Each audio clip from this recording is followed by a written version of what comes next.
Thank you, Mr Speaker. I rise in support of this motion to suspend standing orders and amend standing orders so that questions must actually be answered in question time. I'm new to this place and coming in last year, new to politics, there's a lot to learn. And some of the things that you learn here make sense and have been built up over the course of the development of our democracy over hundreds of years.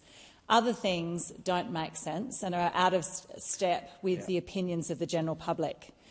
The inability of a parliament to draft standing orders in a way that actually means questions are answered is one of the things that doesn't make sense. The crossbench has been working to try to reform question time so that some common sense applies since the beginning of the 47th Parliament.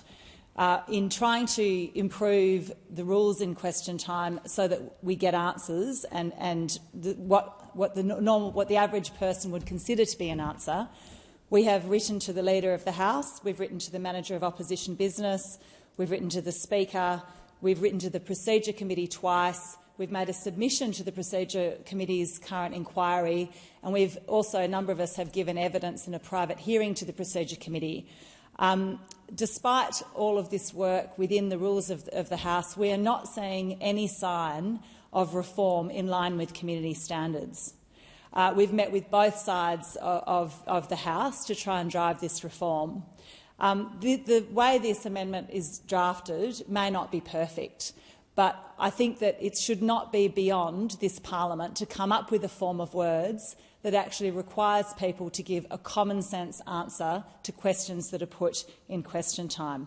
Now, both sides of parliament are used to a style of questioning and answering in question time that means you can avoid it, and it is considered clever within the culture of this House if you can avoid giving an answer. But this is not how the community sees it. And this really detracts from trust in our politicians if people do not give straight answers to really simple questions. So I think this is an urgent matter. It is something that our parliament needs to deal with.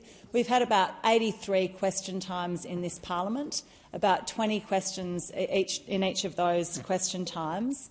That's a lot of questions and a lot of time that we've spent listening to answers that often, if not usually, don't actually answer the question. So I support this motion and I think that we can really do better as a parliament to rebuild trust in the community in what we are doing here as leaders and use question time to actually hold the government of the day to account. Thank you. I thank the